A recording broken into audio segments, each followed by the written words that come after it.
and welcome to this second look exploring session looking at Apius and Virginia by R.B.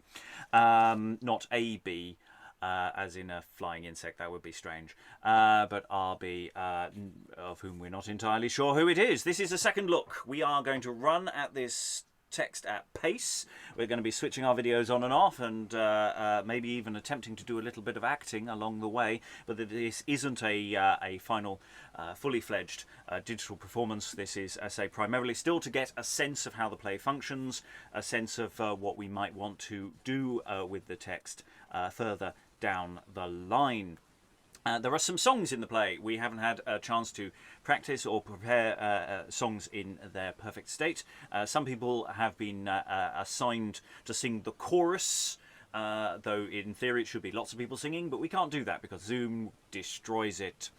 So various other people will be marking the songs, just again to give the impression of the songs are happening, so that we know how it fits within the action, and as I say, keep everything moving along.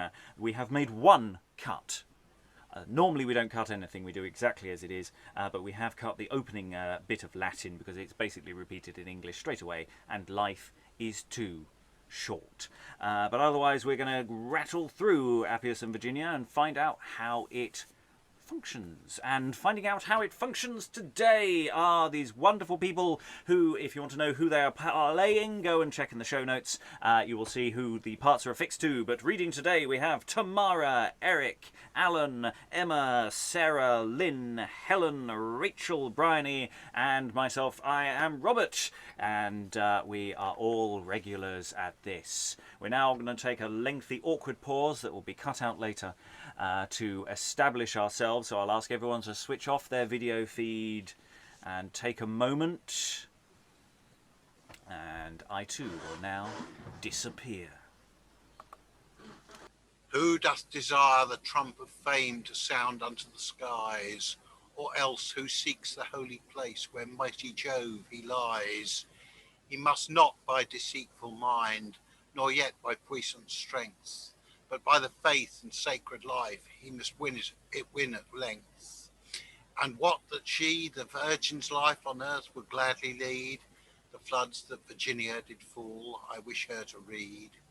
Her dolour and her doleful loss, and yet her joys at death.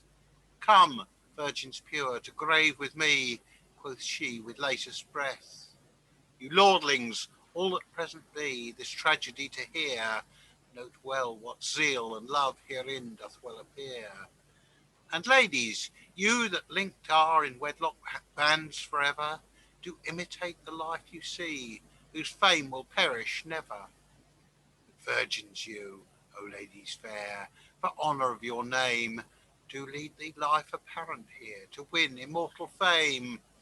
Let not the blinded god of love, as poets term him so, nor Venus with a venery, nor lechers, cause of woe, your virgin's name to spot or file.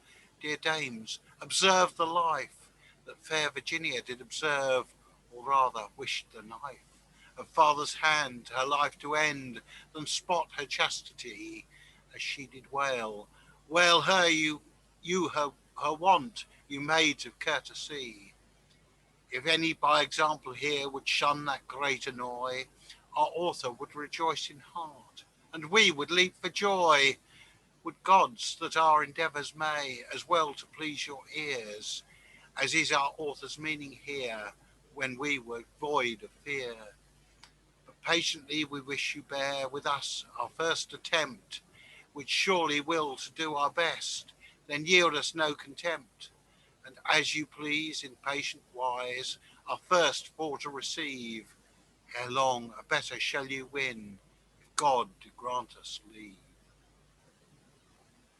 Before that time that fortune's lot did show each fate his doom, or bird or beast or fish or fowl on earth had taken room, the gods they did decree to frame the thing is ended now. The heavens and the planets eke and moist from air to bow. Then framed they man from mould and clay and gave him time to reign. as seemed best their sacred minds to run and turn again. They framed also after this, out of his tender side, a piece of much formosity, with him for to abide. From infancy to lusty youth, and so to reign a while, as well to live till etas he, unawares, do him beguile. Therewith to see these gifts of them, on grounded cave to view, not daintily to deck them up, which after they may rue. Therefore I thank the gods above, that yield to me such fate, to link me so just a spouse, and eke so loving mate. By her I have a virgin pure, an imp of heavenly race, both sober, meek, and modest too, and virtuous in like case. To temple will I wend therefore, to yield the gods their praise, for that they have thus luckily annexed with my days. But stay, behold the peerless sparks, whereof my tongue did talk, approach in presence of my sight, to church I deem they walk. But stay I will, and shroud me secretly a while, to see what wit or counsel grave proceedeth from their style. The pert and pricking time of youth ought chastisement to have, but thou, dear daughter, needest not. Thyself dost show thee grave. To see how Phoebus with his beams hath youth so much infested, it doth me woe to see them crave the thing should be detected. I draw to grave, and naught can leave thee to be desired, as much as duty to thy dear, as reason hath required. My sovereign lord and friendly fear, Virginius, father thine, to nurse, as doth become a child, when bones are buried mine. Rethel your mind of mourning plaints, dear mother, rest your mind. For though that duty dainty were, Dame Nature will me bind so much to do. And further, force of gods that rule the skies, the globe, and eke the element, they would me else despise. Then if the gods have granted thee such grace to love thy sire, when time shall choose thee out of make, I be constant, I require. Love, live, and like him well, before you grant him grace of or faith. So shall your love continue long. Experience thus saith. I grant, dear dame, I do agree, when time shall so provide. But tender youth and infancy doth rather with me bide. What? Should I lose Diana's gift, and eke the spring to shun, by which Actaeon fatally his final race did run? Should I, as abject, be esteemed throughout Parnassus hill? Or should my virgin's name be filed? It were too great a skill. But yet it is unspotted, lo! Right well I do conceive, when wedlock doth require the same, with parents' love and leave, yet obstinate I will not be, but willing will me yield, when you command, and not before. Then duty shall me shield. Ah, gods that rule and reign in heavens, in seas, in floods, in lands, two couples such I surely deem you never made with hands. O gods, why do ye not compel each dame the like to show, and every imp of her again her duty thus to know? I cannot stay my tongue from talk, I needs must call my dear. O spouse, well met, and daughter too, what news? How do you cheer? Oh, dear Virginius, joy to me, O peerless spouse and mate. In health, I praise the gods I am, and joyful for thy state. Virginia, my daughter dear, how standeth all with thee? Like happy state, as mother told, like joyful sight to me. By the gods, wife, I joy me that have such a treasure, such a gem and such a jewel surmounting all measure. Such a happy spouse, such a fortunate dame that no blot or stain can impair her fame. Against such an imp and graft of my tree, as clear doth surmount all others that be. Nay, rather, dear spouse, how much is my case to be now advanced by such happy grace, doth daily distill my husband so loving, granting and giving to all things behooving, joying in me and the fruit of my womb, who would not requite it, the gods yield their doom. And if it be I, the gods do destroy me, rather than sin so sore should annoy me. O wife, refel thy wishing for woe. Myself thy fault right well do know, and rather I wish myself to be slain, than thou or thy daughter aught woe should sustain. O father, my comfort! O mother, my joy! O dear and O sovereign, do cease to employ such dolorous talking, where dangers are none. Where joys are attendant, what needeth this moan?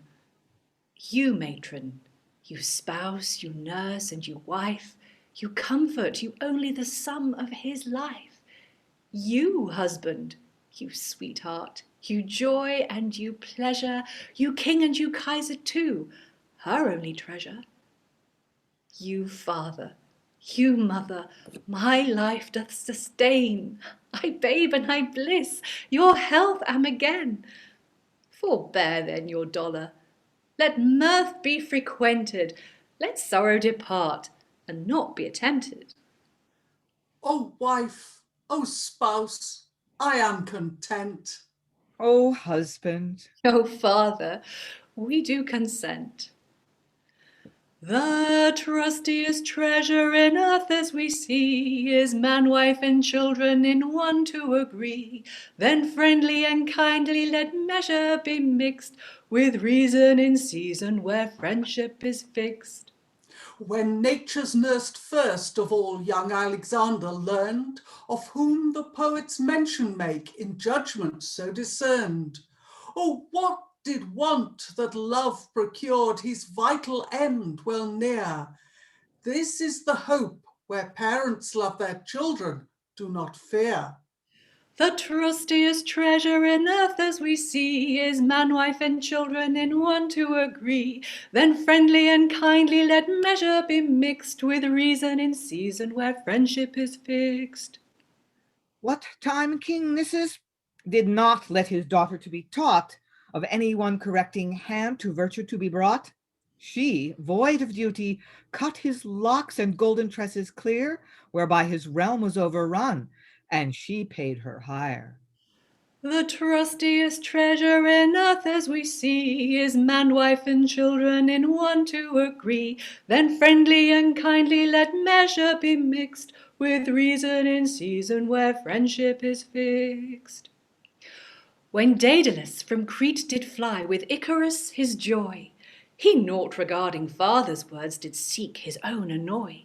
He mounted up into the skies, whereat the gods did frown, and Phoebus saw his wings did fry, and headlong flings him down. The trustiest treasure on earth as we see is man, wife, and children in one to agree. Then friendly and kindly let measure be mixed with reason in season where friendship is fixed. Then sith that partiality doth partly discord move, and hatred oftentimes doth creep where overmuch we love, and if we love no whit at all, the faming trump will sound, come wife, come spouse, come daughter dear, let measure bear the ground. The trustiest treasure in earth as we see is man, wife, and children in one to agree. Then friendly and kindly let measure be mixed with reason in season where friendship is fixed. Oh, very well, sir, very well. Sir, it shall be done, as fast as ever I can prepare. Who dips with the devil, he had need have a long spoon, or else full small will be his fare. Yet a proper gentleman I am, of truth, yea, that may ye see by my long side gown, yea. But what am I?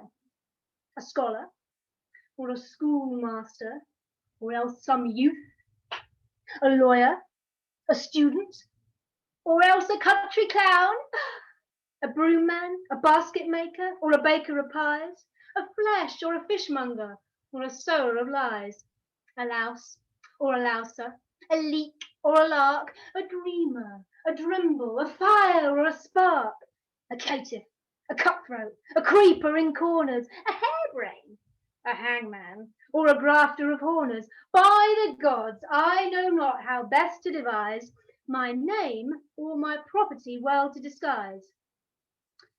A merchant, a maypole, a man or a mackerel, a crab or a crevice, a crane or a cockerel. Most of all these my nature doth enjoy. Sometime I advance them, sometime I destroy.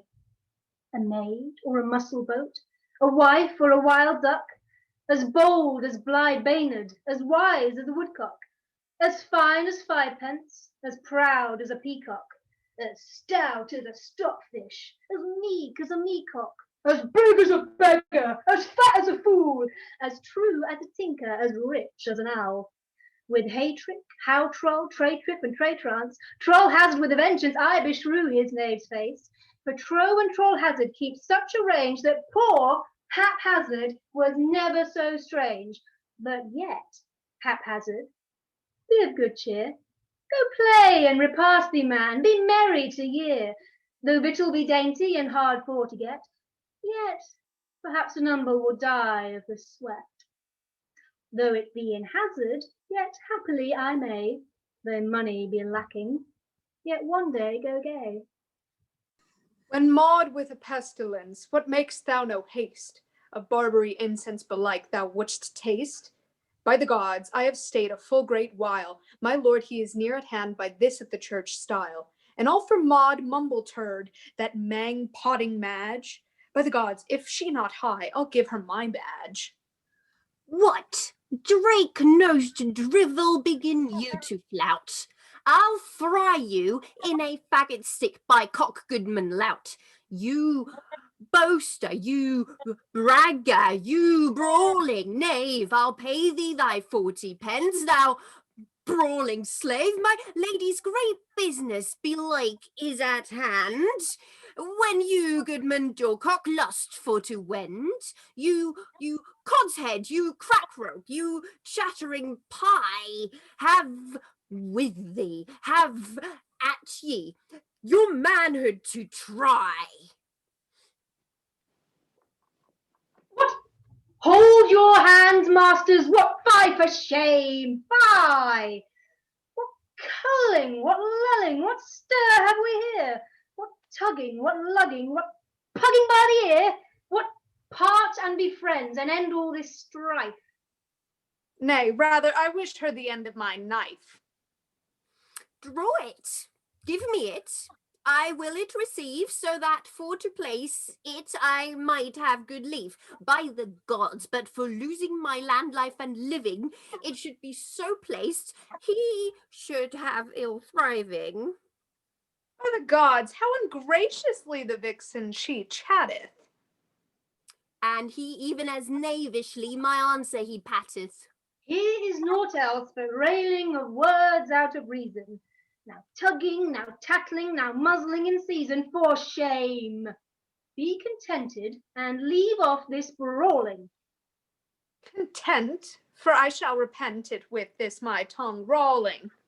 Thou knave, but for thee ere this time of day, my lady's fair pew had been strawed full gay, with primroses, cowslicks, and violets sweet, with mints and with marigolds and marjoram meat, which now lieth uncleanly, and all long of thee. What a shame recompense thee for hindering of me. Ah, pretty prank, Parnell, the cushion and book, whereupon he should read and kneel are present, here look. My lord, when he seeth me, he will cast such an eye as pinch will my heart near ready to die, and thus wise his hand will be walking with thou, precious knave, away, get thee packing. Nay then, by the mast it's time to be knacking. No words at all, but to me he is pointing. Nay, have it you again? You shall have your anointing. Body of me, hold if ye can. What, will you kill such a proper man? Nay, sure I have done, when women do speak. Why, would the knave my patience so break? Well, I must be gone, there is no remedy, for fear my tale makes buttons by mine honesty. For reverence on your face, your nose, and your chin, by the gods, have you heard such an unmannerly villain? I never heard one so rank of rudeness. In faith, it is but for lack of lewdness.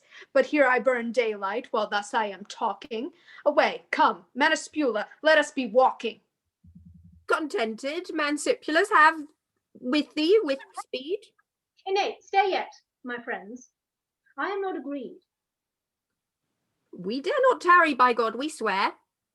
Nay, tarry, take comfort with you for to bear. It is but in hazard, and if you be missed, and so it may happen you feel not his fist. Perhaps he is stayed by talk with some friend.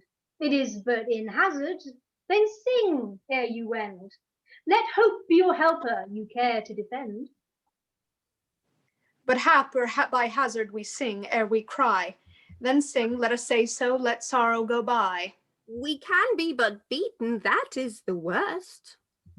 What, how, Mansipulus? Thou knave, art thou cursed? My lord standeth talking, and I gape for thee. Come away with a wanion, run, haste and hie. Nay, hearken, Subservus, stay, I pray thee. Let us have a song, and then have with thee.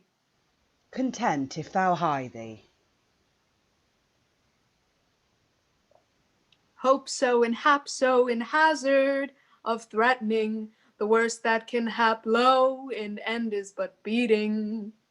What if my lording do chance for to miss me, the worst that can happen is cudgel will kiss me. And such kind of sweetness, I swear by God's mother, it will please me better it were on some other. With thwick thwack, with thump thump, with bobbing and bum, our side saddle shoulder shall shield that doth come. Hope so and hap so and hazard of threatening, the worst that can hap low in end is but beating.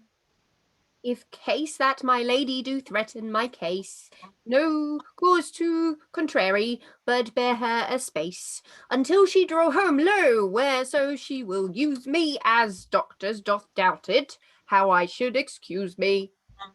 With thwick thwack, with thump thump, with bobbing and bum, our side saddle shoulder shall shield that doth come.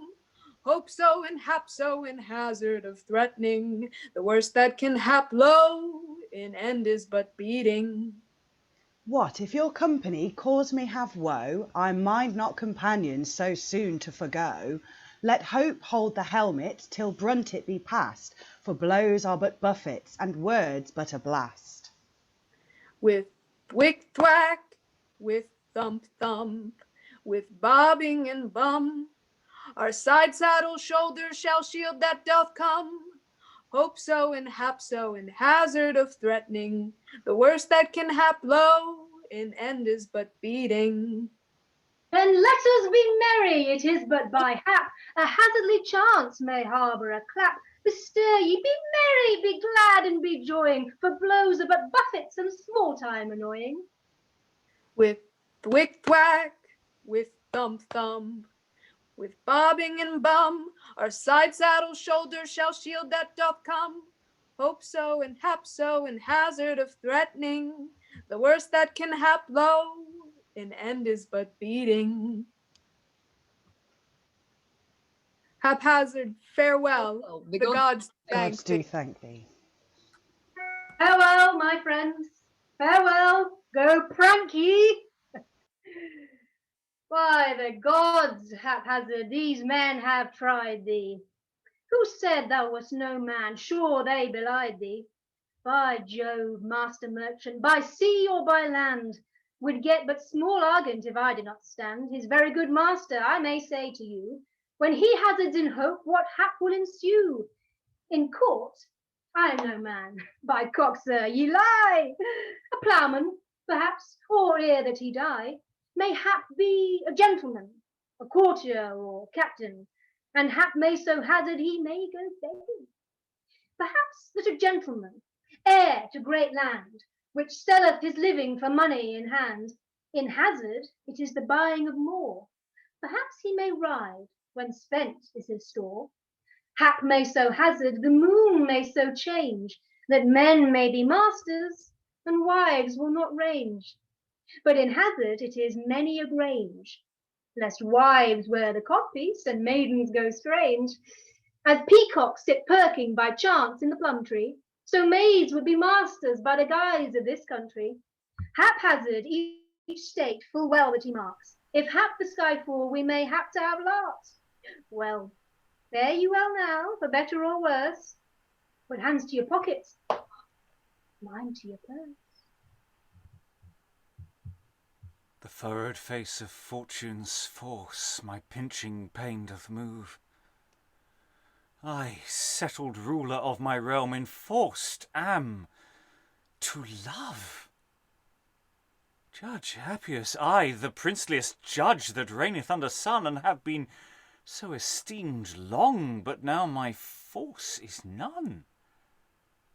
I rule no more, but ruled am. I do not judge, but am judged. By beauty of Virginia, my wisdom is, all is trudged. O peerless dame, O passing peace, O face of such a feature, that never erst with beauty such matched was by nature. O fond Apelles, prattling fool, why boastest thou so much the famousest piece thou madest in Greece, whose lineaments were such?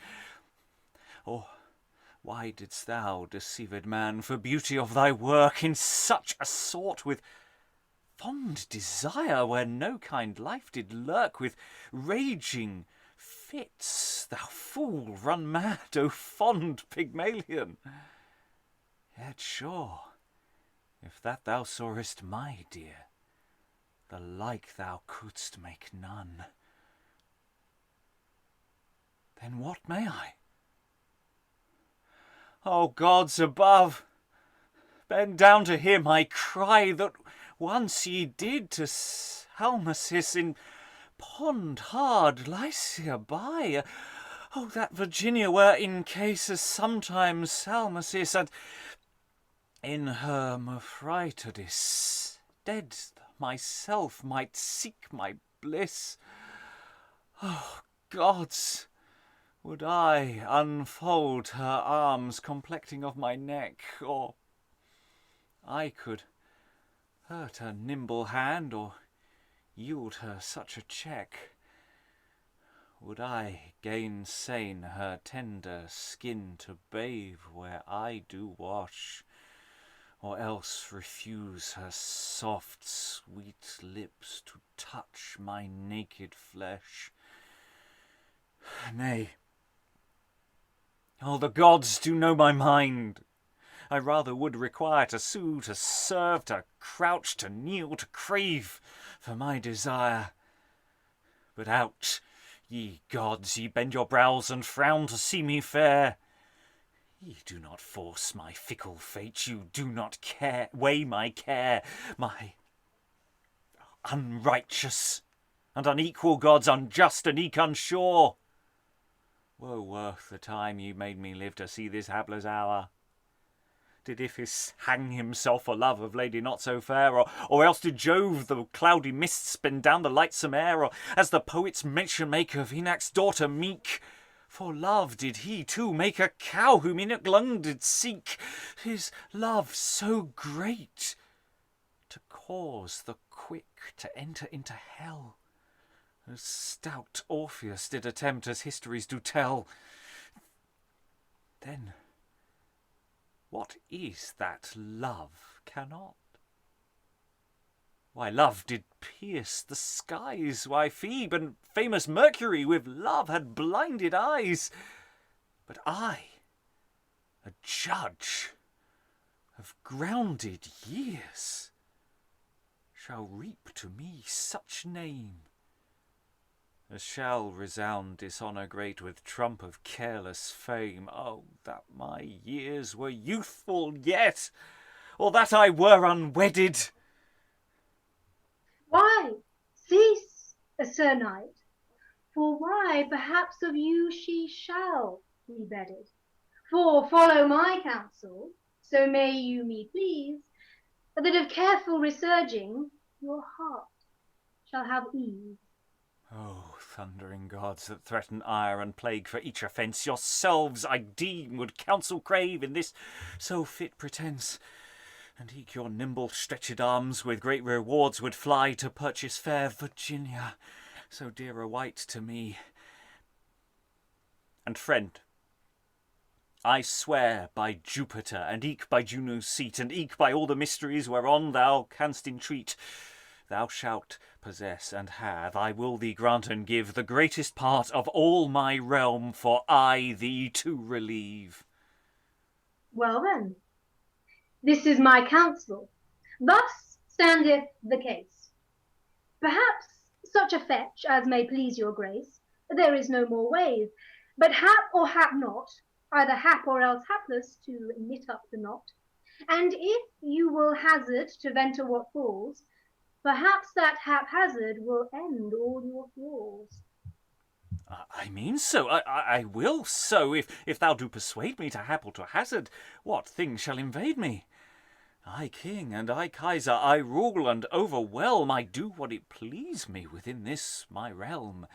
Wherefore, in thy judgment, see that thou do enter, hap life or hap death, I surely will venture. Then this, and in this sort standeth the matter. What need many words unless I should flatter?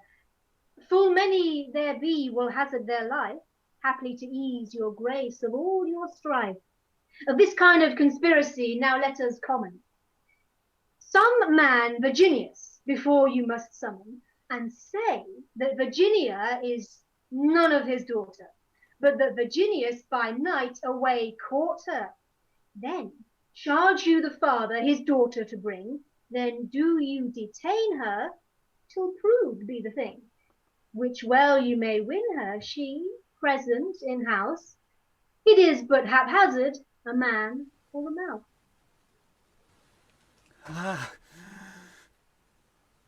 Oh, I find it, I mind it, I swear that I will, though shame or defame do happen no skill. But out! I am wounded. How am I divided? 2 states of my life from me are now glided. For conscience, he pricketh me condemned, and justice saith death in me in the end will molest me. And conscience saith cruelty sure will detest me, and justice saith death in the end will molest me, and both in one sudden methinks they do cry, that fire eternal my soul shall destroy. Why, these are but thoughts, man. Why, fie, for shame, fie! For conscience was careless and sailing by seas, was drowned in a basket and had a disease, sore moved for pity when he would grant none, for being hard-hearted was turned to a stone, and sailing by sandwich he sank for his sin. Then care not for conscience the worth of a pin, and judgment, judge justice to have a reward, for judging still justly, but all now is marred. the gifts they are given where judgment is none. Thus, judgment and justice a wrong way hath gone. Again of the conscience, the worth of a fable. Justice is no man, nor ought to do able. And sayest thou so, my shored friend? Then hap as hap shall it. Let conscience grope and judgment crave. I will not shrink one whit. I will persever in my thought. I will deflower her youth. I will not sure reverted be. My heart shall have no roof. Come on, proceed and wait on me. I will hap woe or wealth, hap blunt, hap sharp, hap life, hap death, through haphazard be of health. At hand, quoth Pickpurse, here ready am I. See well to the cutpurse, be ruled by me. O clear unspotted gifts of Jove, how hadst thou art refused? O conscience clear, what cruel mind thy truth hath thus misused? I spotted am by wilful will, by lawless love and lust, by dreadful danger of the life, by faith that is unjust. Our gift of Jove, our fortune's face, our state of steady life. I, justice am, and prince of peers, the end of laws and strife, a guider of the common weal, a guardian to the poor, and yet hath filthy lust suppressed my virtues in 1 hour. Well, well, this is the most to trust.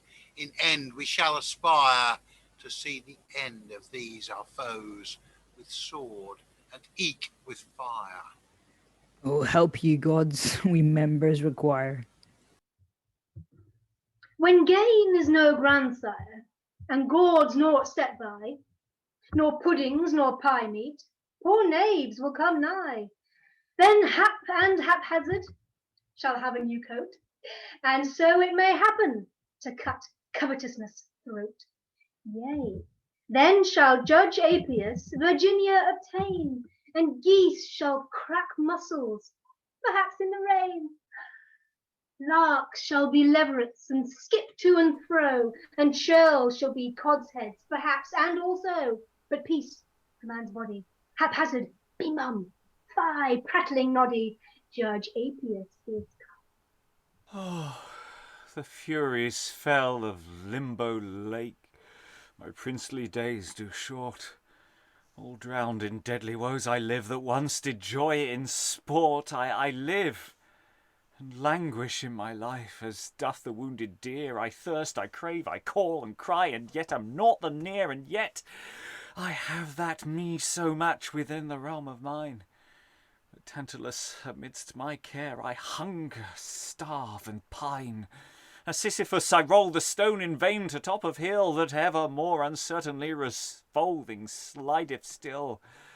Oh, as if to her it were to me, what labours would I fly, what raging seas would I not plough to her commodity. But out, alas, I doubt it sore, lest drowsy Morpheus his slumbering kingdoms planteth hath with dews and beauteous. Oh, gods above that rule the skies, ye babes that brag in bliss, ye goddesses, you graces, you, what burning brunt is this? Bend down your ire, destroy me quick, or else to grant me grace no more, but that my burning breast of Virginia may embrace. If case your heirs be dead, and death, the fiend and spirits below, you careless Charles of Limbo Lake, you forced mights do show. Thou caitiff king of darksome dens, thou Plato-plagued knave, send forth thy sacred vengeance straight, consume them to the grave that will not aid my cause. Be content, and if it like your grace, I will attempt the deed to summon Will Virginius before your seat with speed. Do so, my lord. Be you not afraid, and so you may happen to hazard the maid. It is but in hazard, and may come by hap. Win her or lose her. Try you the trap. By the gods, I consent to thee, Claudius, now. Prepare thee in haste, Virginius, unto charge him, command him, upon his allegiance, with all kind of speed to yield his obeisance before my seat in my consistory, subpoena of land, life, and treasury. No let, no stay, nor aught perturbance shall cause me to admit the furtherance of this my weighty charge. Well, now I range at large my will for to express.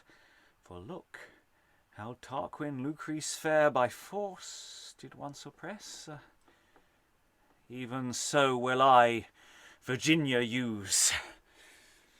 Judge Apius, prince, oh stay, refuse, be ruled by thy friend. What bloody death with open shame did Tarquin gain in end?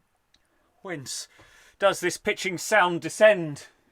From contrite conscience, pricked on by member of thy life, enforced for to cry and call, and all to end our strife.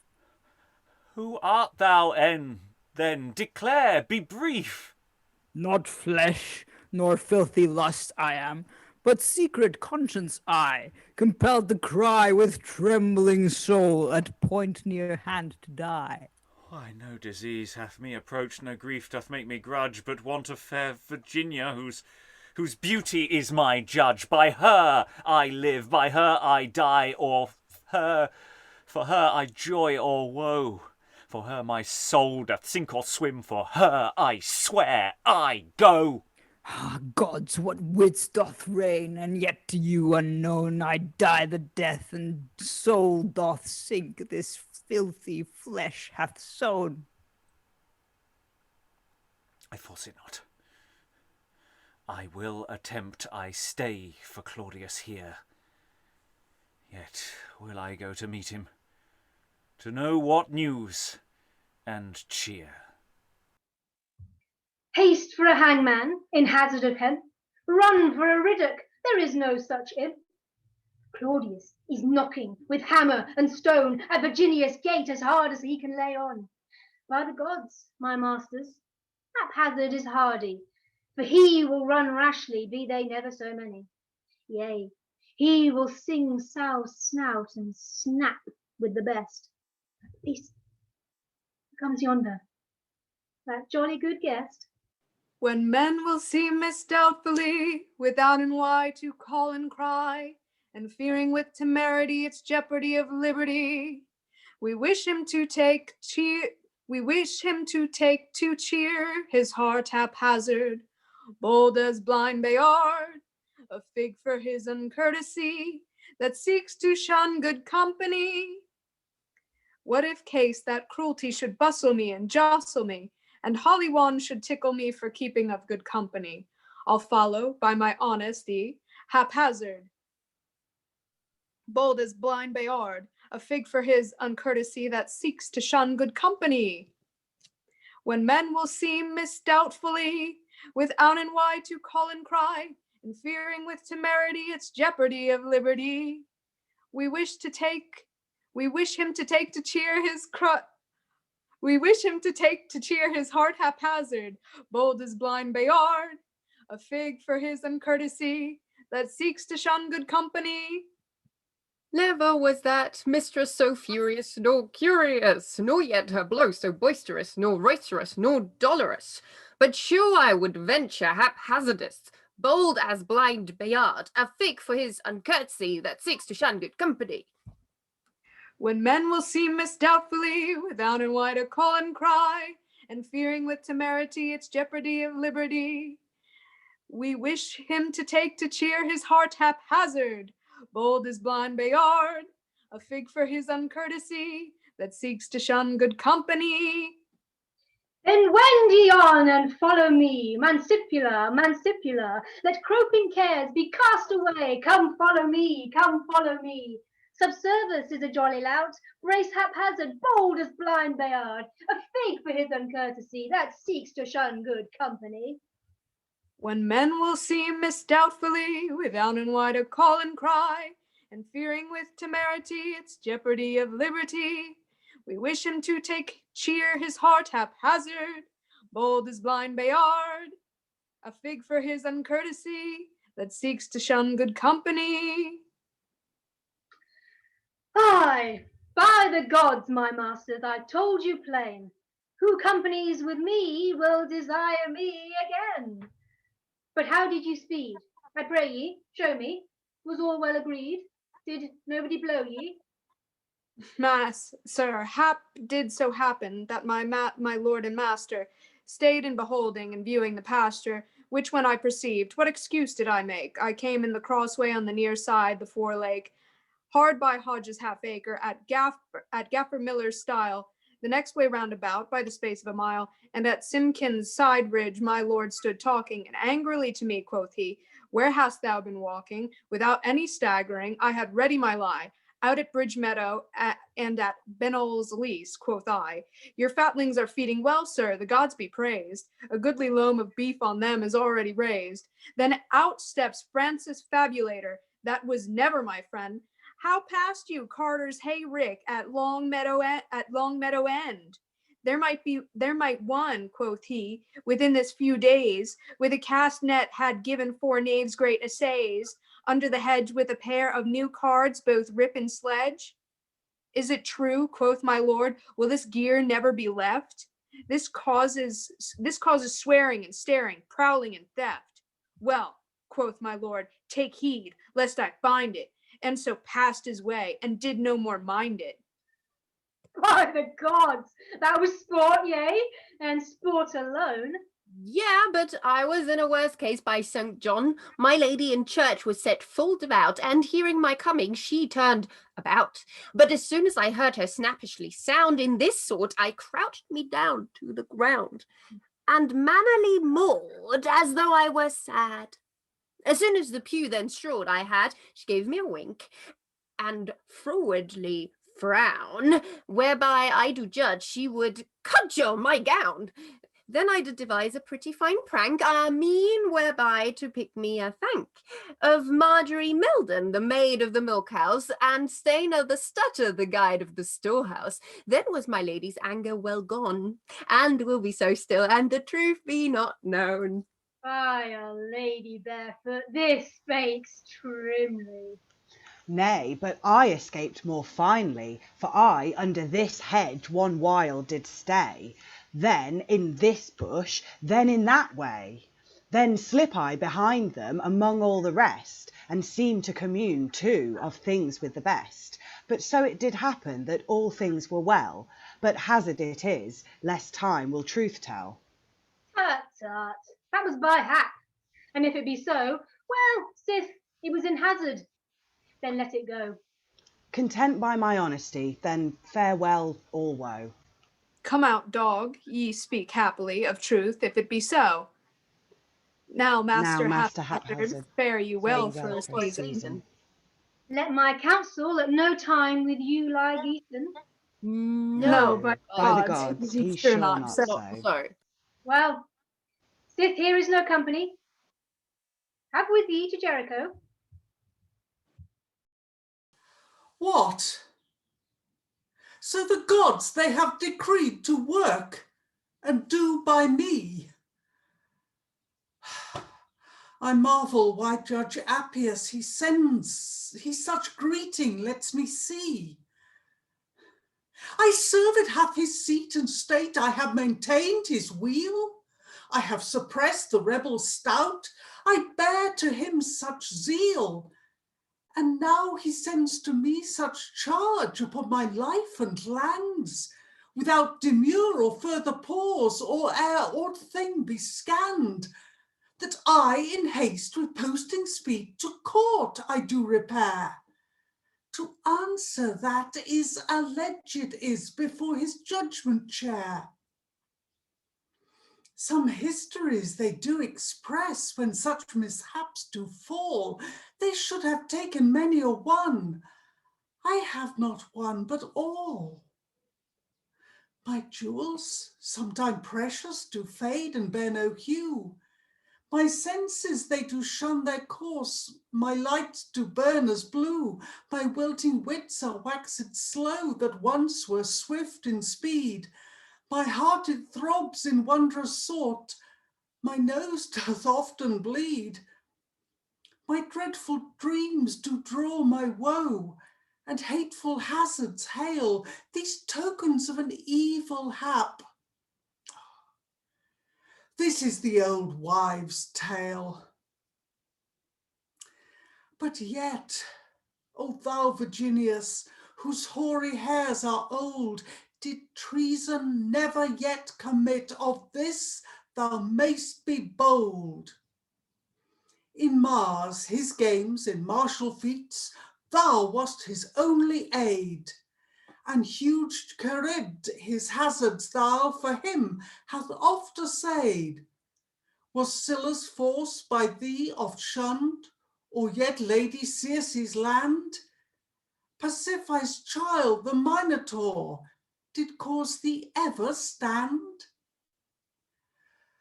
To pleasure him, to serve thy liege, to keep all things upright. Thou God above, then what is it that yieldeth me this spite? Sith nothing needs misdoubted be where grounded cause is none, I enter will Judge Apis' gate, rejecting care and moan. But stay, Virginius, lo, thy prince doth enter into place. O sovereign lord and rightful judge, the gods do save thy grace. With tender hearts, Virginius, thou welcome art to me. I sorry am to utter out the things I hear of thee. For Claudius, a subject here, a man of mickle fame, appealeth thee before my court, indeed of open shame. And though indeed I love thee so, as thy deserts desire, yet not so, but I must judgment give, as justice doth require. My lord, and reason good it is your servant doth request, no partial hand to aid his cause, no partial mind or breast. If aught I have offended, you, your court, or eke your crown, from lofty top of turret high, precipitate me down. If treason none by me be done, or any fault committed, let my accusers bear the blame, and let me be remitted. Good reason too, Virginius. Come, Claudius, show thy mind. Let justice hear, if judgment may Virginius guilty find. Thou, sovereign lord and rightful judge, this standeth now the case. In tender youth, not long agone, near 16 years of space, Virginius, a thrall of mine, a child and infant young, from me did take by subtle means, and keeps by arms full strong. And here before your grace I crave that justice be extended, that I may have my thrall again, and faults may be amended. Oh, gods that guide the globe above! What fortunate tales I hear!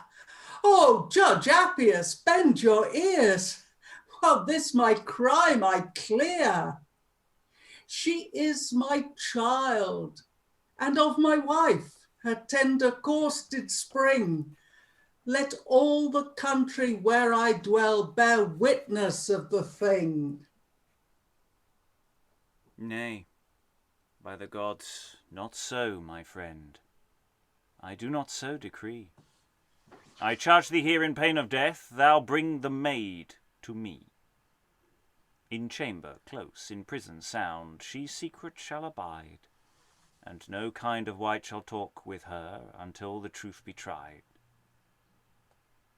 This do I charge, this I command, in pain of death, let's see, without any let, that she be brought as prisoner unto me.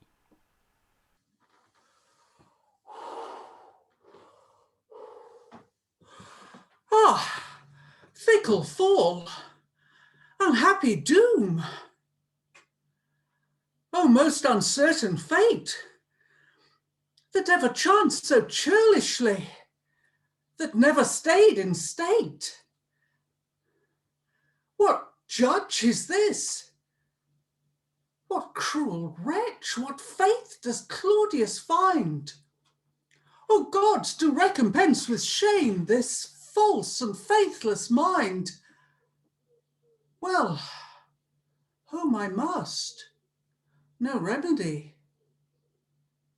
Where shall my soaking tears augment my woes, decrease my joys, while death do rid my fears? Come, Ventus, come, blow forth thy blast. Prince Eol, listen well. The filthiest fact that ever was I, Rumour, now shall tell. You gods bend down to hear my cry, revengement duly show.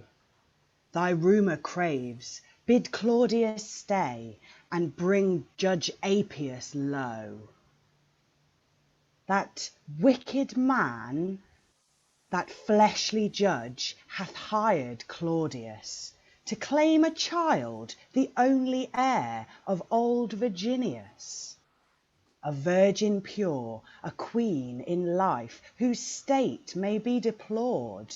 For why the queen of chaste life is like to be deflowered by false Judge Apius, cruel wretch, who straitly hath commanded that she to keeping his be brought.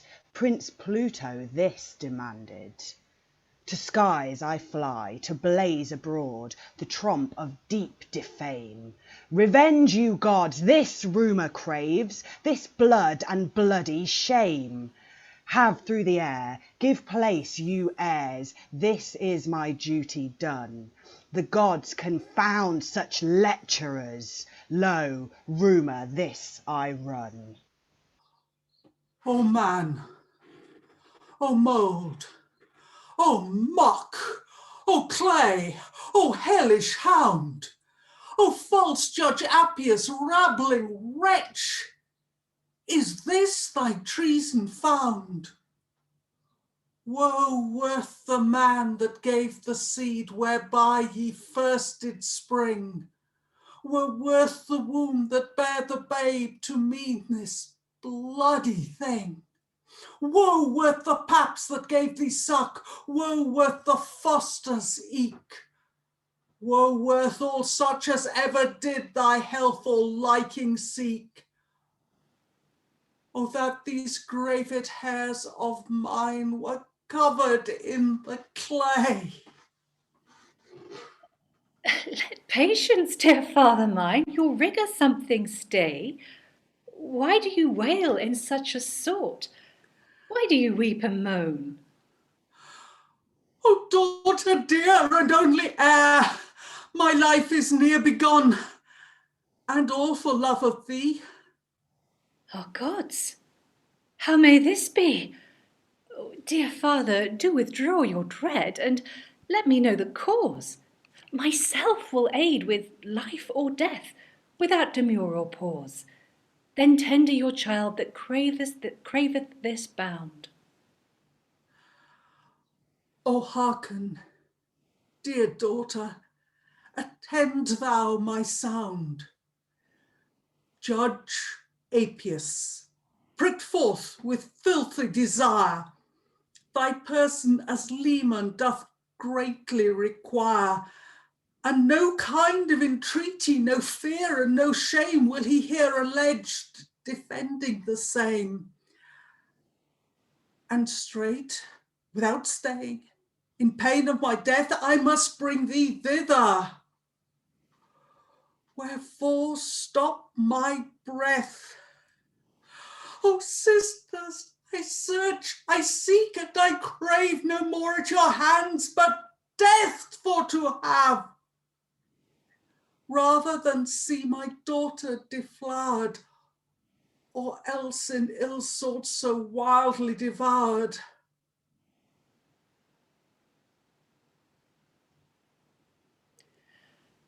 O father, O friendship, O fatherly favour, whose dulcet words so sweetly do savour. On knees, I beseech thee, to grant my request in all things according as liketh thee best. Thou knowest, O my father, if I be once spotted, my name and my kindred thenforth will be blotted. And if thou, my father, should die for my cause, the world would accompt me with guilty in cause. Then rather, dear father, if it be thy pleasure, grant me the death. Then I keep my treasure, my lamp, my light, my life undefiled, and so may Judge Apius of my flesh be beguiled. This, upon my knees, with humble behest, grant me, O Father, my instant request. Then rise up, my daughter, my answer do note from the mouth of thy father, whose eyes do now float. O daughter, O dear, O darling, O dame, dispatch me, I pray thee, regard not my name, but yet, as thou sayest, sith remedy none, but leman thou must be, if I were gone. And better it is to die with good fame than longer to live to reap us but shame. But if thou do die, no doubt is at all, but presently after myself follow shall, then end without shame. So let us persever with trump of good fame. So die we shall never. Then tender arms complex the neck. Do dry thy father's tears, you nimble hands, for woe whereof my loving heart it wears. O Father, mine, refrain no whit your sharped knife to take from gilded sheath, my shame to end and my body dead to make. Let not the shameless, bloody judge defile my virgin's life. Do take my head and send it him upon your bloody knife. Bid him imbrue his bloody hands in guiltless blood of me. I, virgin, die? He lecher lives. New was my end, you see. No more delays, lo. Kiss me first. Then stretch your strongest arm. Do rid me my woe. Increase my joy. Do ease your child of harm. O weary wits of woe or wealth, O feeble aged man, how can thy arm give such a blow? Thy death I wish thee then. But sith that shame with endless trump will sound, if case thy joy by means of false Judge Apius be, myself will thee destroy. Forgive me, babe, this bloody deed, and meekly take thy end. The gods forgive thee, father dear. Farewell. Thy blow do bend, yet stay a while. O father dear, for flesh to death is frail. Let first my wimple bind my eyes, and then thy blow assail.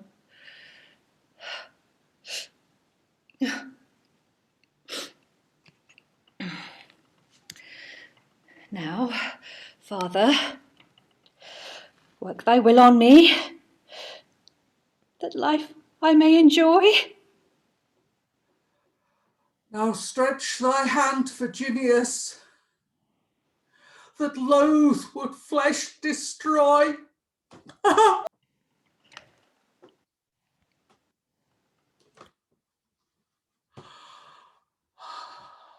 O cruel hands,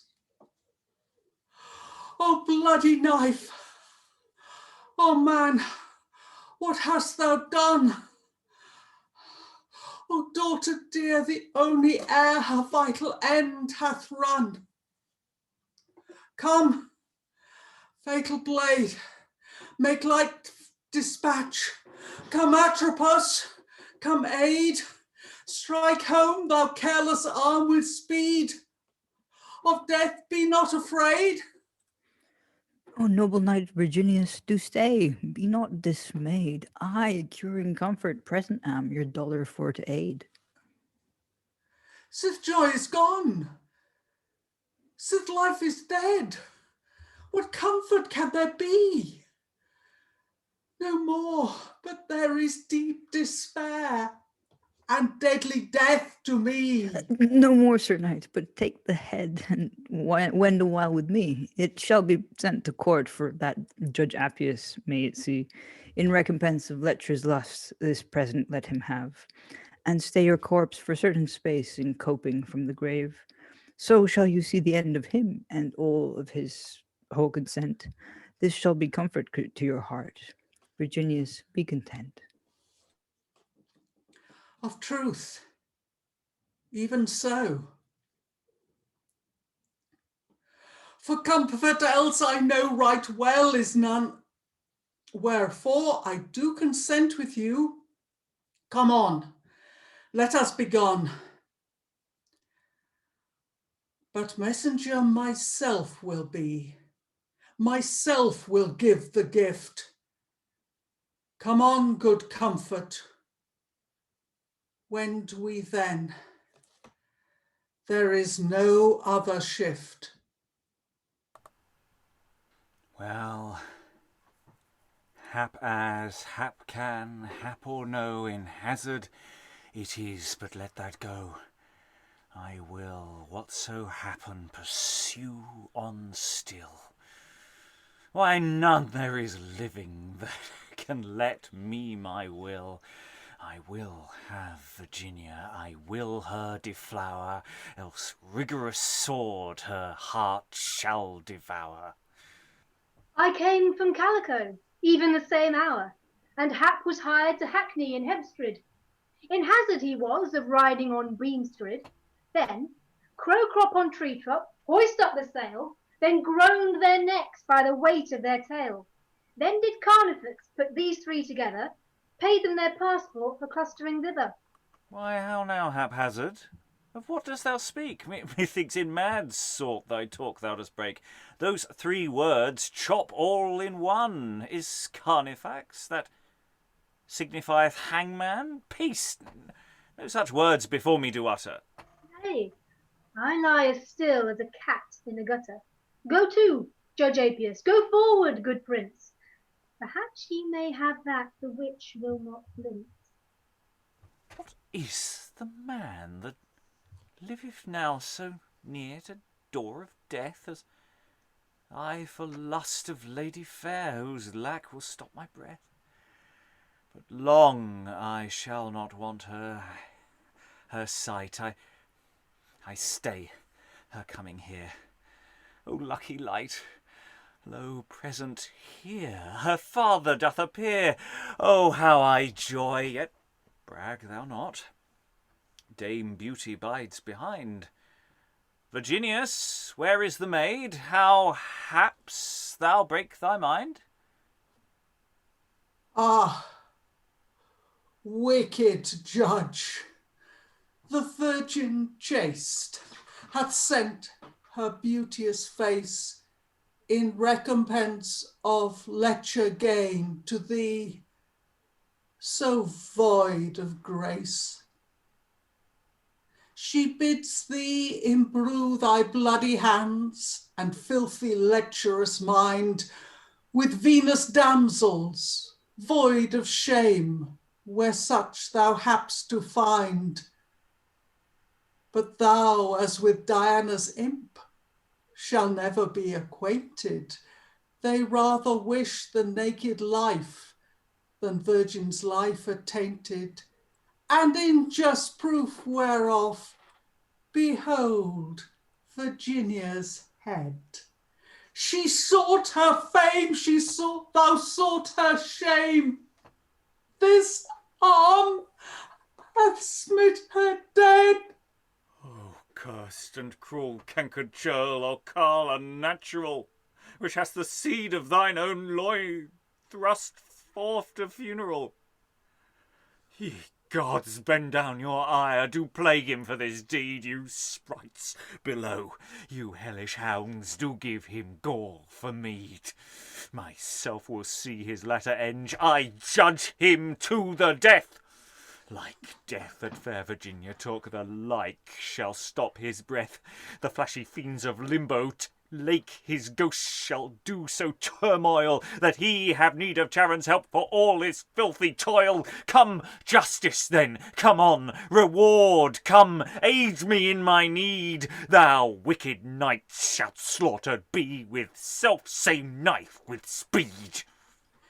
Sith she, a virgin pure and chaste, in heaven leads her life, content I am to die with her, and die upon her knife.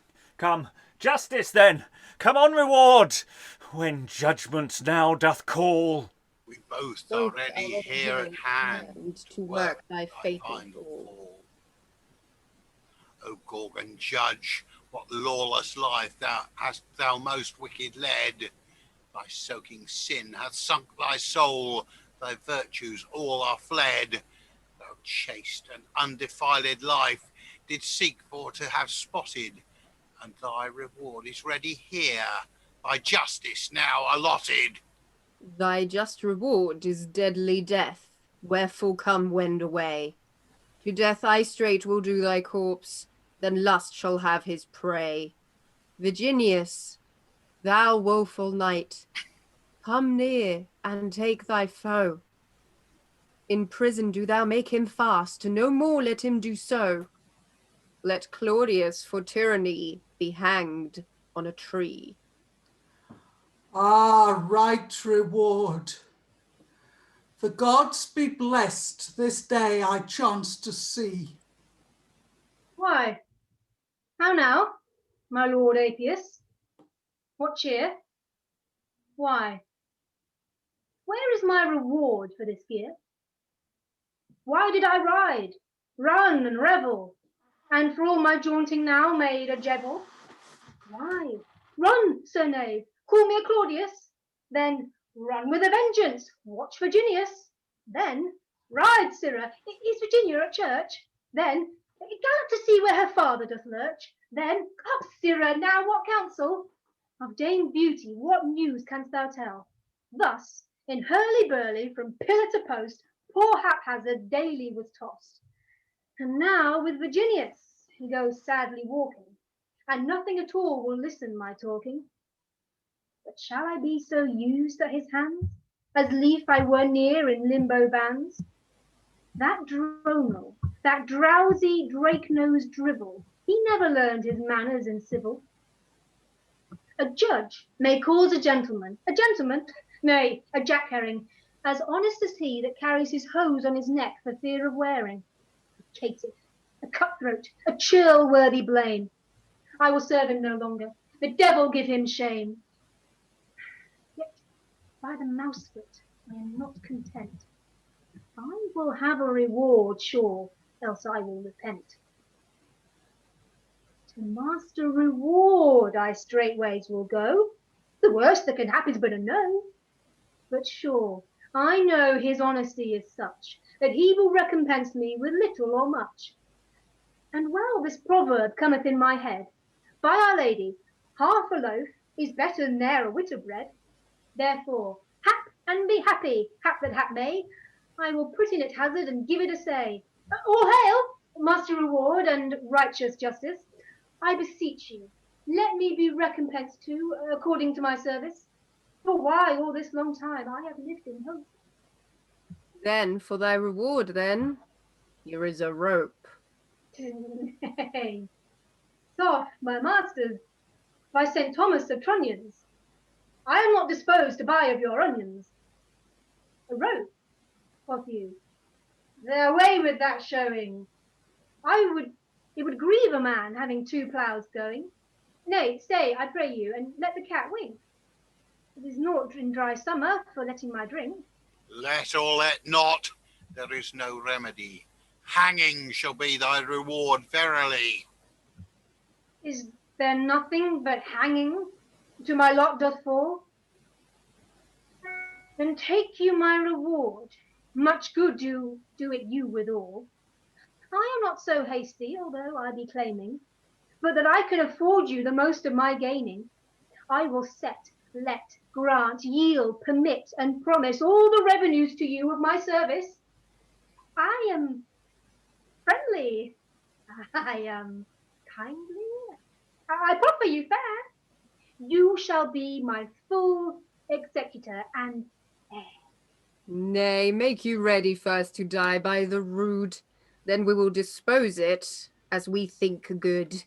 Then those that with you to this did consent, the like reward shall cause them repent.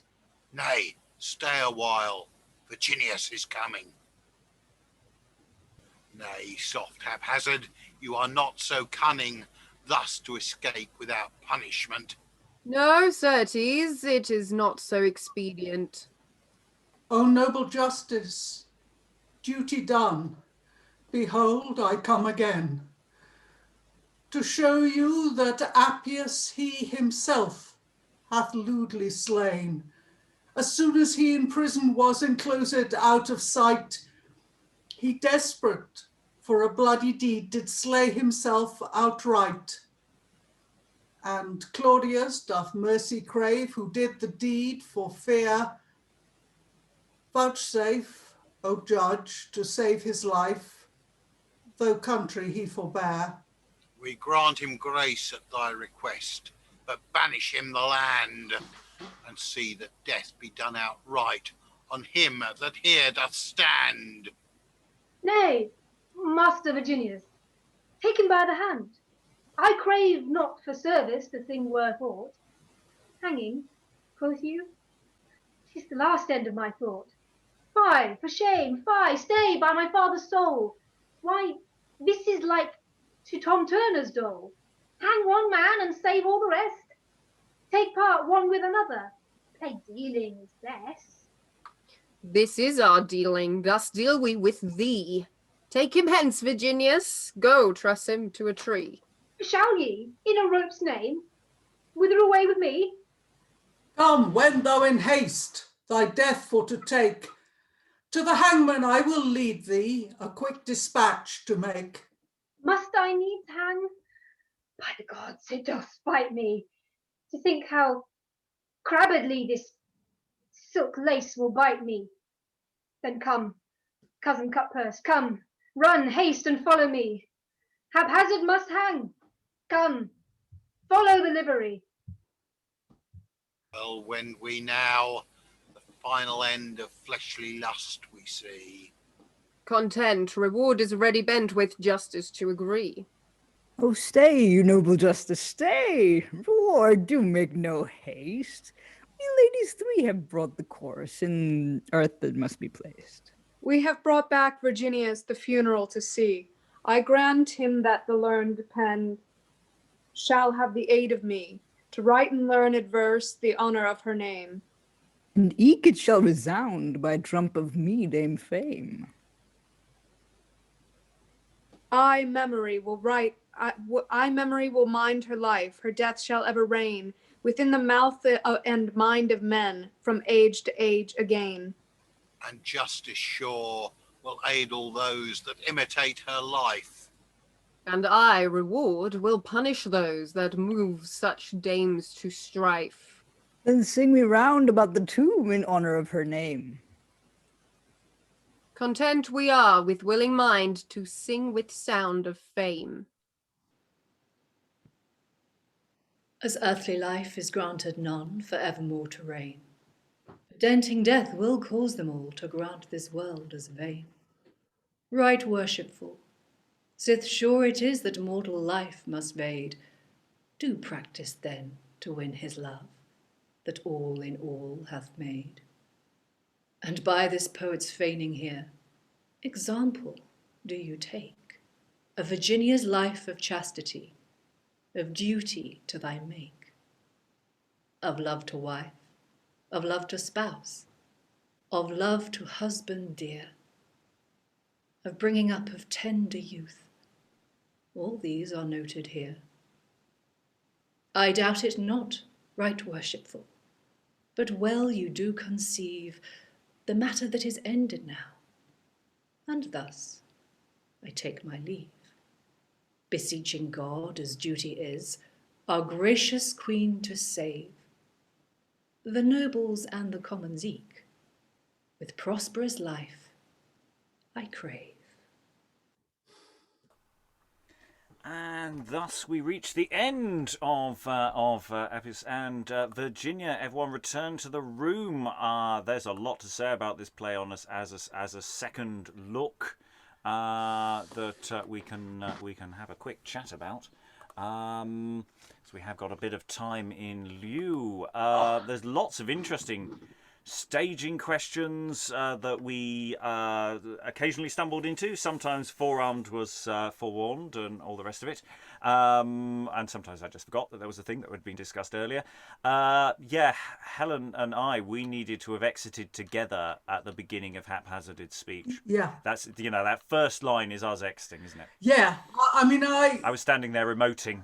And nobody cared because I was a bastard. I kept on looking and thinking, we got to leave together. Why is he still there? Yeah. Well, I've got something to say about that play. And it's partly because I'm reading in a part that was supposed to be somebody else until relatively last minute, so I didn't know. I have something to say about this play. Please do. Fuck.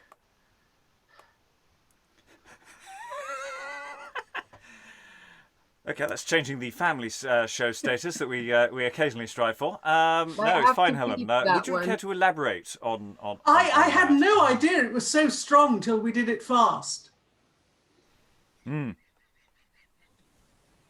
Yeah, it's and it lulls you into this false sense of security. You were wearing your nice jacket at the beginning, and you transferred to your serious jacket.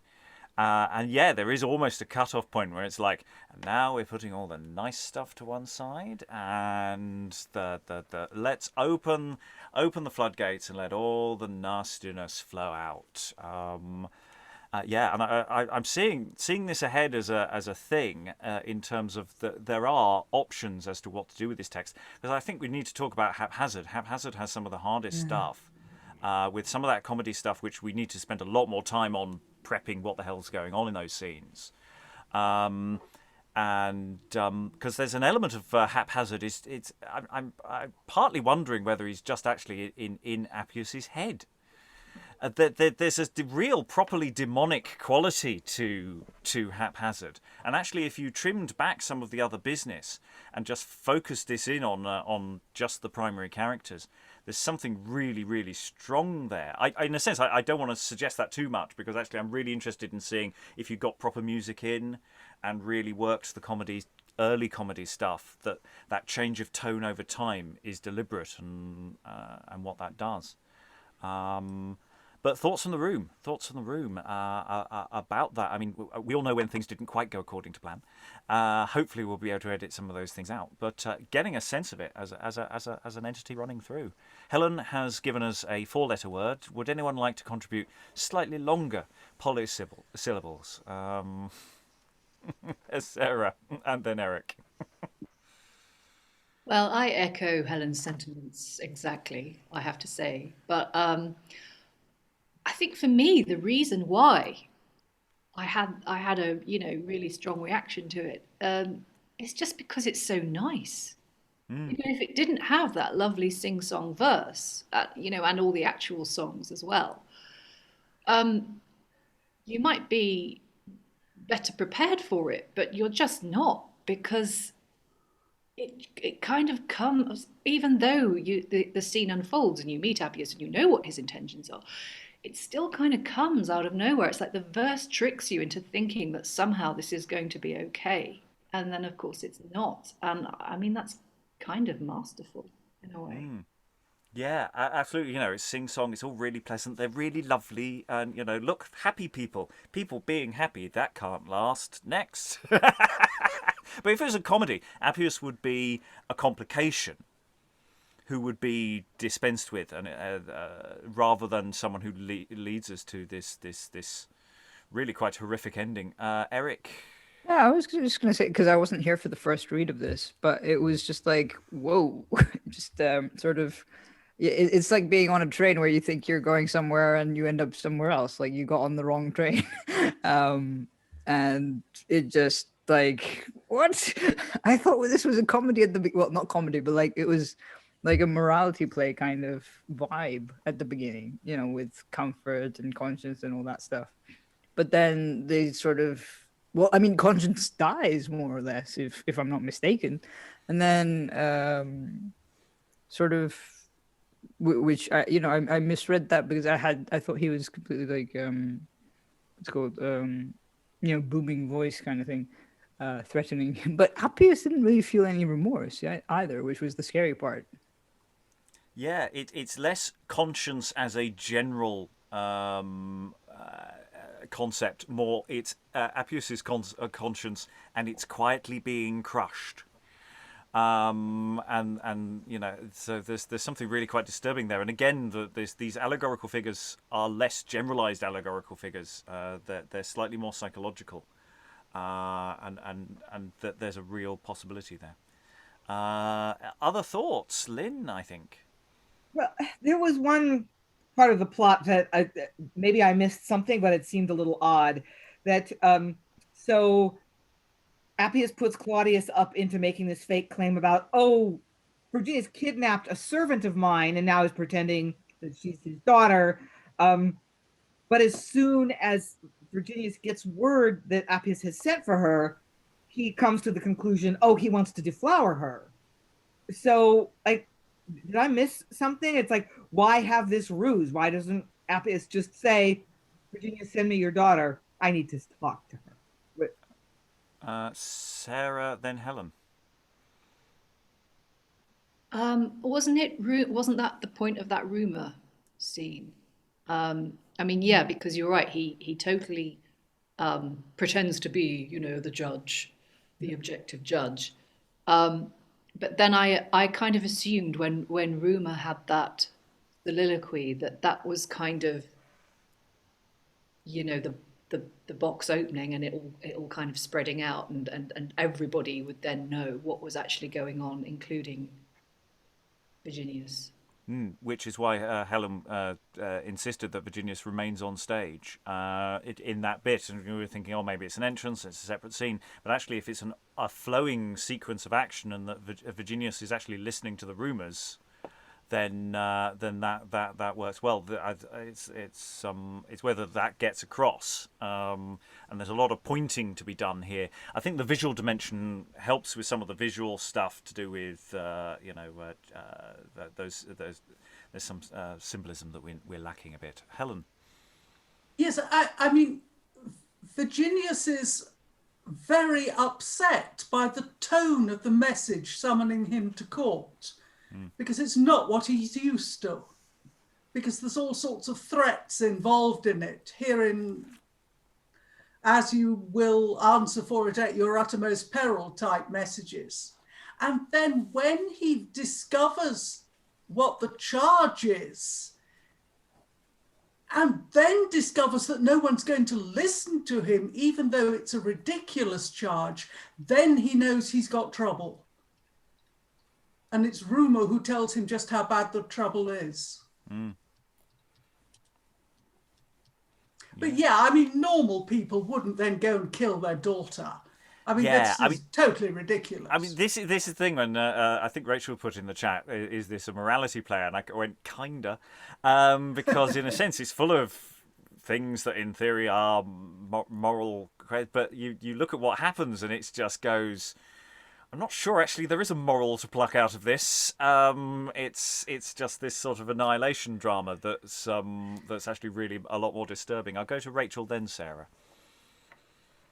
Yeah, no, it seems like some mashup between, like, morality plays and, like, some of the neoclassical plays or just straight-up classical plays, where it's just, like, that blood and gore and stuff. And then there's some nice moments, like when Helen brought out that, the towel for the bag, is that, Virginius could have the head there and it could be swaddled like a baby. And, he could pass that to Apius and show it to him there. And, it gives you it would give the actor all these like, types of things, because you could brush the hair of the head out of its face and it would be just like a baby. And it could be all that sort of, I don't know, parallels between birth and death, that, he would be having seen his child, and the last time he'll be seeing his now deceased child. And mentioning neoclassical stuff, this is coming in, I think the date for this is around 1566. It's early in the reign of Elizabeth, and there's a lot of classical literature being translated, and there's a reasonably active wave of people being influenced by that. And the evening sessions, we've been reading a lot of neoclassical work from about this time and slightly later. So this is really fitting into it, but in a way that's also nodding back to that morality tradition as well, and the way it's written and the way the language flows. So it's doing all sorts of different jobs. It's the 1560s are really weird, and I love them for being really weird, because they're going. It's not like later on where people go around, this is how you write a tragedy and this is where things go. It's going, no, let's have lovely songs. Let's make it really lovely. Sarah, then Briony. Yeah. I wanted to pick up on something that Helen said, but just that idea that you had, Rachael, of it being like a devil. Like, oh God, I love that idea. It's just so, it would be so horrifying for the audience. Just terrorize them. I love it. Yeah, I totally agree. I mean, of course, I agree with what Helen said about how, the fact that the father murders the daughter is just like, what is happening here? But like, I really felt with this that Virginia is sort of, it's not that the father is awful, but I just really had the sense that, she's there, she's trapped in this patriarchy, she's young, she's innocent, she's so happy, and inevitably it's going to go wrong for her because she's just trapped in this system where there is no way for her to flourish. She's flourishing now that she's young and innocent, but there is no way for her to flourish, because on the one hand you've got this lecherous old bastard, but then on the other hand you've also got this father who is prepared to sacrifice his daughter for his own reputation and for the reputation of the family. And I know that was a big thing, but even so, it's like, even though she kind of says to him, no, seriously, my life's going to be ruined anyway, so this might as well happen. It's like, you don't do that to your child. He could have like put some clothes in a bag and they could have run off or something. And okay, they might have died in a thicket, but at least he wouldn't have had to kill his own daughter. So I really feel like it becomes quite a claustrophobic play in that scene, in the beheading scene, because there is no good answer for her. There is no way out, and that makes it's really compelling, I thought. Briony, I think. Yeah, that was a really, really good point, and it sort of drives your own point out of it, doesn't it? What was I going to say? Oh yeah, just about how masterfully the characters are written. I presume because there was some really, really standout performances that, I felt with the ones I had, because this was my first read of this, that you just knew straight away who they were and how you were supposed to be reading it.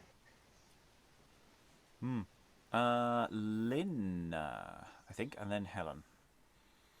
Just to respond to Sarah's point about what a shocking and crazy thing to do to solve this seemingly insoluble problem.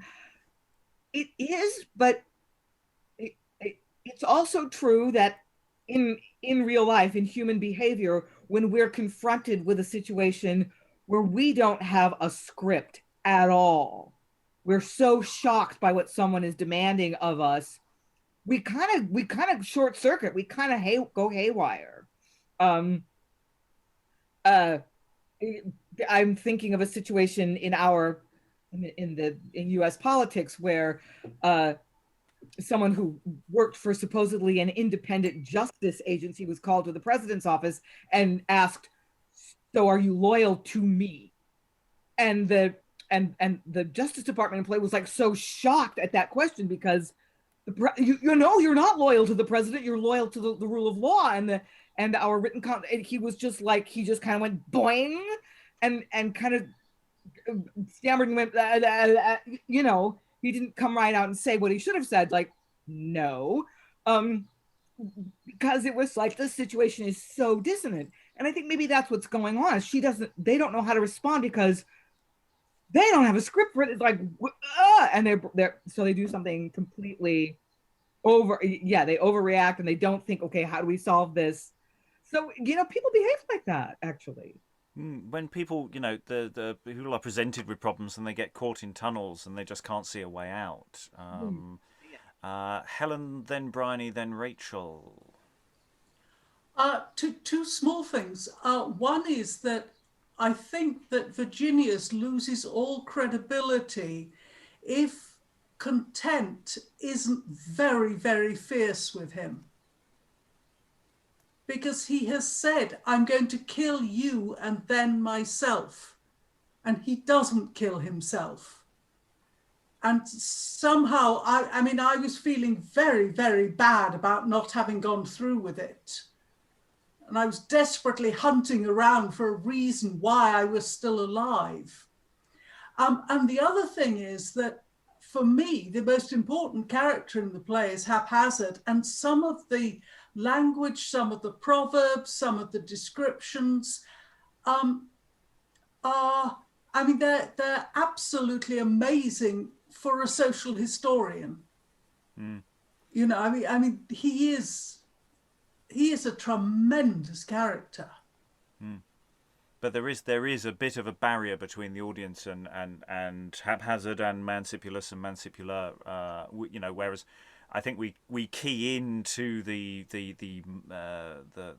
Apius primary plot a lot easier, just simply because those barriers are not there for that, because it's much more straightforward. Yes, but if they're an all singing, all dancing troupe, then I think the audience will find them a lot easier. Oh yeah, no, absolutely. I don't. It's not filled with terrors. It's just there's a lot of work to make that work for us today, and that's not the text's fault per se. That's just time has got in the way.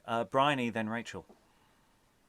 I might be digressing a little bit, but I'll try and be concise about it. But I was just going to say, if you could put this situation into an even closer modern day comparison by when you get the travelling communities, if there is like even a whiff of doubt that a young girl has been unchaste, then she will be completely driven out of the community, and if she isn't, then her family will be, if they stand by her and stuff. So it's not the same as like full on killing your daughter, but even today there are situations, especially with like that kind of societal mob justice, or I don't even know how, like the pressure that you can get from a tight-knit community can make parents make these sorts of awful decisions. Yes, actually, I wouldn't take as long to Google lots of modern examples of people doing just this, and it does slightly change, I think, the perception of what the original playwright is probably trying to get across with how we as an audience today would perceive it, and I don't necessarily think that's inherently a discontinuity that we need to fight against. I think Helen is resistant of that. Before I go to Rachael, Helen? Yeah, these murders that they call honour killings are very rarely with the woman's consent. They are not, I have been raped or am about to be raped, please kill me. They are, she's gone off with somebody, she is living her own life, she is not a chaste woman, therefore we will kill her. I mean, I think it would be a great mistake to confuse this Tarquin type killing with the more modern ones? Rachael, and then I think Eric I saw waving earlier.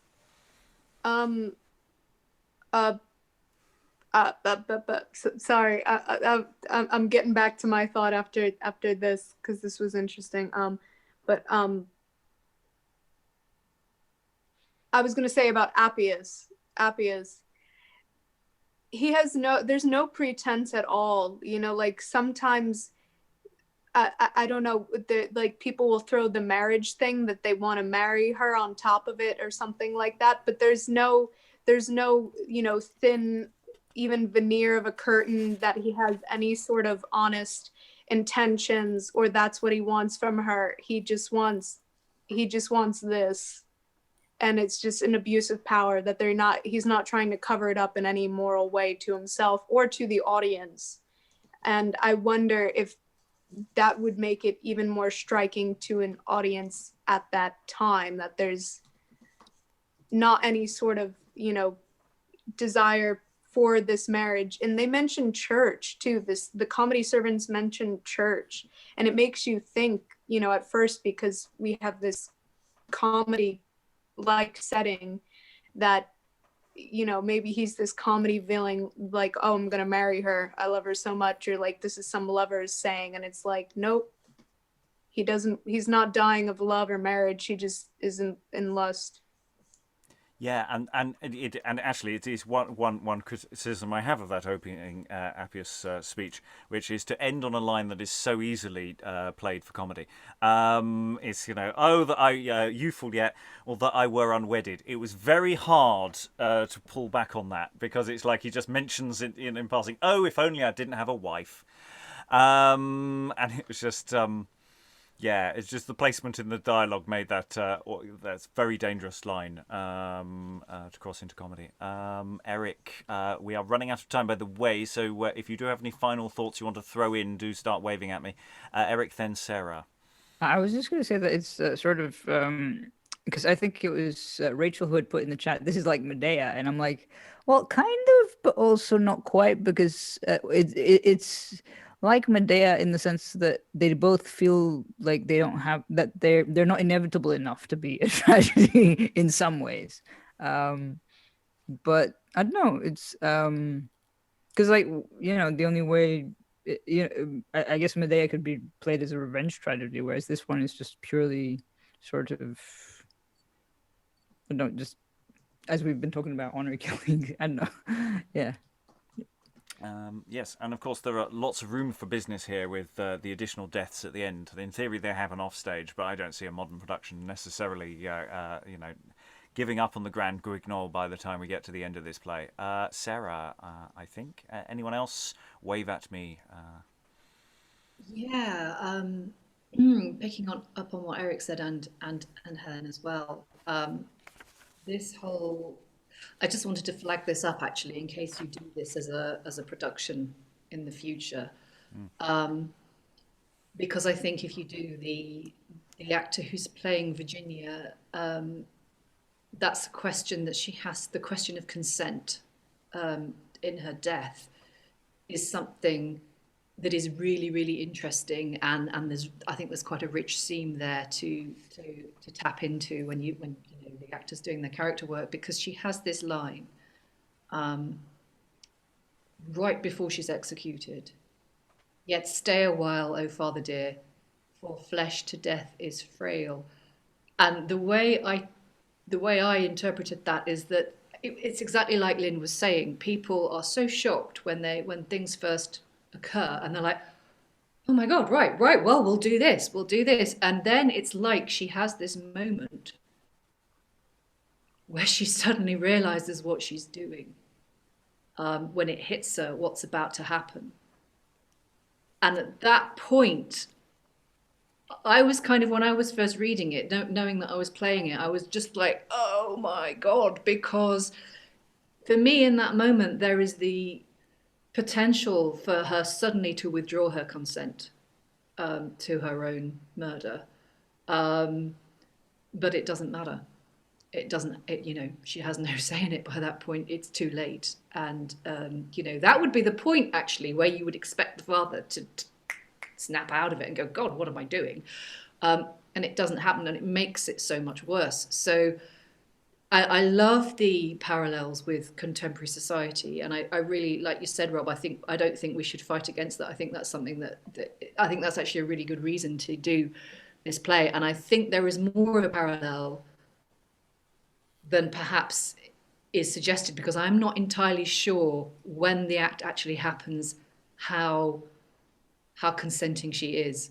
And that is just something that I'm flagging up, because it's something that obviously the actor and the director would need to look at. But I think it's definitely worth bearing in mind for a future production. And the other thing is that for a future production, it's the kind of thing where, this is half of an evening, basically, or a fringe show. So that you can play around with different material and context as sort of a setter up in the first half of an evening, and then go into the play itself in the second. So if there are other parallels or other interesting things to help set the show up, there is that option that is there. Because I threw in the chat, there's that whole scene with Virginius and Virginia is very Abraham and Isaac-y, so that's nodding back to also biblical plays, which are still just about clinging on there in various parts of the country. So there's lots of other parallel texts as well that can be explored, though I might want to look for something amusing in the first half to try and not to sort of link into the opening energy of the show. We have definitely got plans to return to this again, if only because of its scale and its impact. But also there is a follow-up. There is another version of this written slightly later on. It's spelt slightly differently, but it is basically the same idea, and not necessarily anytime soon, but sometime in the future we will return to Apius and Virginia, either this Apius and Virginia or another Apius and Virginia, and then the world will be made anew. Thanks once again to all the wonderful performers today. Thank you very much, everyone, and goodbye.